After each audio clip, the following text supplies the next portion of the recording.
नमस्ते, मी दीपाली दीपश्राज किचनमध्ये तुम्हा सगळ्यांचे स्वागत करते।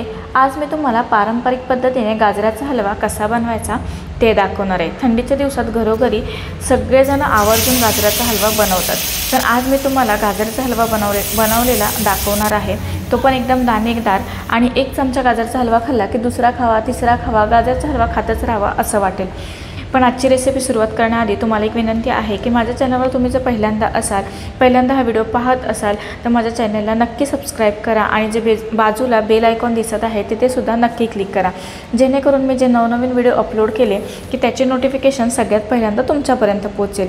आणि माझ्या पद्धतीने बनवलेला हा गाजरचा हलवा तुम्हाला कसा वाटला ते मला कमेंट करून नक्की सांगा। तर आता आपण गाजरचा हलवा बनवण्यासाठी जे काही साहित्य लागणार आहे ते बघूयात आणि गाजरचा हलवा बनवायला सुरुवात करूया। थंडीचे दिवस सुरू झाले की बाजारात छान अशी गाजरे यायला सुरुवात होते। तर आज मी 1 किलो गाजरे घेऊन आली आहे। तर आपण याचा हलवा बनवणार आहोत। तर गाजर स्वच्छ धुवून घ्यायचे, त्याच्या मागचा पुढचा जो भाग आहे तो थोडा कटिंग करून घ्यायचा, कटिंग करून घ्यायचा कारण की कोवळा असतो, खायला छान लागतो। त्यामुळे गाजरचा हलवा तो किसेपर्यंत वगैरे तेवढा भाग खाऊन होतो। घरी लहान मुलं असतील तर ते खातात, मोठी माणसं सुद्धा आरामशीर खातात। तर आता हे गाजर आहे त्याच्यावरची जी साल आहे ती साल सगळ्यात पहिल्यांदा काढून घ्यायची। त्याच्यानंतर किसणीच्या साहाय्याने हे सगळे जे गाजर आहेत ते गाजर आपल्याला किसून घ्यायचे आहेत। अशा प्रकारची किसणी घ्यायची आणि त्याच्यावरती हे गाजर किसून घ्यायचे आहेत। तर आता इथे मी 1 किलो गाजर किसून घेतलेले आहेत। तर 1 किलो गाजर घेतलेत, तर 1 किलो गाजरासाठी इथे मी पाव किलो साखर घेतलेली आहे। साखरेचं प्रमाण तुम्ही थोडं कमीसुद्धा करू शकता। त्याच्यानंतर 200 ग्रॅम खवा घेतलेला आहे, अर्धा लिटर दूध गरम करून घेतलेलं आहे, त्याचबरोबर 2 चमचे तूप, वेलची आणि जायफळ पावडर, त्याचबरोबर इथे मी ड्रायफ्रूट्स काही घेतले आहे। ड्रायफ्रूट्समध्ये काजू, बदाम, पिस्ता घेतलेला आहे, तुम्ही किशमिशसुद्धा घेऊ शकता, मी नाही वापरलेत। आणि अर्धा लिटर दूध आहे जे मी गरम करून घेतलेलं आहे। तर आता इथे गॅसवरती कढई गरम करायला ठेवलेली आहे। कढई गरम झाली की त्याच्यामध्ये 2 चमचे तूप ॲड करायचं आणि तूप थोडंफार तापलं की त्याच्यामध्ये आपल्याला जो गाजर किसून घेतलेले आहेत ते ॲड करायचे आहेत। आणि तुम्ही हे जे गाजर अगोदर किसून ठेवलं की त्याला पाणी सुटतं, तर ते गाजर कढईमध्ये टाकताना ते पाणी आहे ते आपण जे ताटामध्ये परातीमध्ये घेतो तर हे बघा अशा प्रकारे पाणी असंच राहून जातं। तर आता हे जे पाणी आहे त्याच्यामध्ये तुम्ही थोडीशी साखर किंवा गूळ टाकून तुम्ही गाजरचा ज्यूस करून पिऊ शकता। आणि जर तुम्ही हे जे पाणी आहे ते गाजरचा हलवा बनवताना त्याच्यामध्येच जर वापरलं तर ते पाणी आटण्यासाठी आपल्याला गाजर आहे तो जास्त वेळ व्यवस्थित असा परतवून घ्यावा लागतो, जेणेकरून गाजर आहेत त्यातलं पाणी पूर्ण शोषलं गेलं पाहिजे त्यासाठी। तर मी ह्याच्यामध्ये जे गाजरचं पाणी आहे ते वापरलेलं नाही आहे, फक्त जो गाजरचा किस आहे तो घेतलेला आहे। आणि आता हा जो किस आहे तो व्यवस्थित असा 5 मिनटं परतवून घ्यायचा, जेणेकरून तो तुपावर छान असा भाजला जाईल।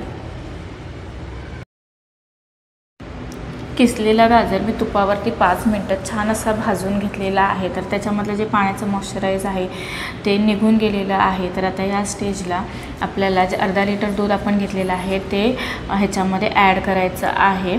तर तिथे मी दूध गरम करून घेतलेलं आहे, ते दूध ह्याच्यामध्ये ॲड करते। पूर्ण सगळं जेवढं अर्धा लिटर दूध आहे तेवढं सगळं दूध ह्याच्यामध्ये ॲड करायचं आहे। आणि जो गाजराचा किस आहे तो दुधामध्ये शिजवून घ्यायचा आहे। तर आता हे दुधामध्ये गाजराचा किस शिजण्यासाठी जवळजवळ 15 मिनटं तर आपला वेळ जातो।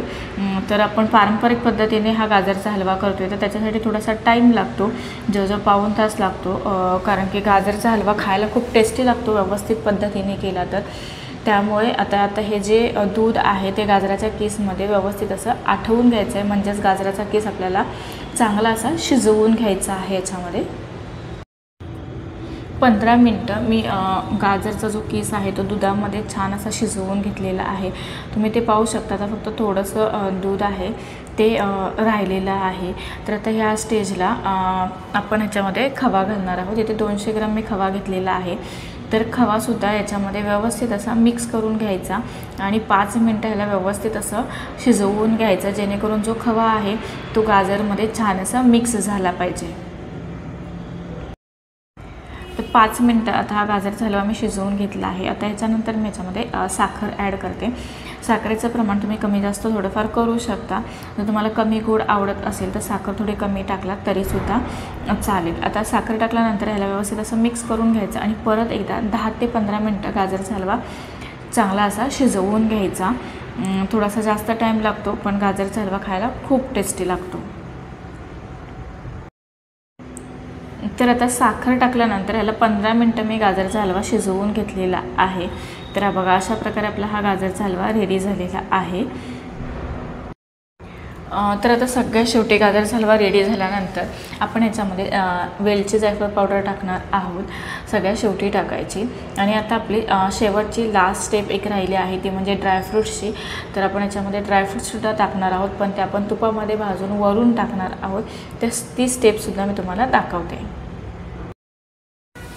तर आता इथे मी तडका पॅन घेतलेला आहे, ते गरम झालं की त्याच्यामध्ये 2 चमचे तूप ॲड करायचं आणि तूप गरम झालं की आता ह्याच्यामध्ये आपण ड्रायफ्रूट्स छान असे भाजून घेणार आहोत।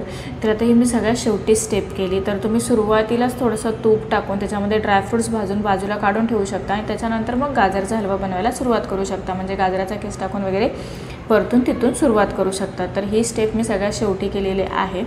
तर ड्रायफ्रूट्स मी सगळ्यात शेवटी टाकत आहे। तर आता इथे ड्रायफ्रूट्स छान असे तुपावरती भाजून घेतले आहेत। तर आता ते आपण गाजरच्या हलव्यामध्ये ॲड करून घेऊयात। भाजलेले ड्रायफ्रूट्स आहेत ते गाजरच्या हलव्यामध्ये ॲड करून घ्यायचे आणि हलव्यामध्ये ड्रायफ्रूट्स छान असे मिक्स करून घ्यायचे। अशा प्रकारे आपला गाजरचा हलवा मस्तपैकी रेडी आहे। तर आता हा गाजरचा हलवा आहे तो आपण प्लेटमध्ये छान असा सेट करून घेऊया। तर आज मी जो गाजरचा हलवा बनवला तो एकदम पारंपरिक पद्धतीने बनवलेला आहे। करायला थोडा टाईम लागतो पण अशा प्रकारे गाजरचा हलवा बनवला तर खायला खूप छान टेस्टी लागतो। तर आजची माझी रेसिपी तुम्हाला कशी वाटली मला कमेंट करून नक्की सांगा। आणि हां, अशाच नवनव्या रेसिपीसोबत आणि एकदम साध्या सोप्या आणि पारंपरिक रेसिपीसोबत आपण भेटत राहूयाच। तोपर्यंत चविष्ट खा, हेल्दी राहा, आनंदी राहा। थँक्यू।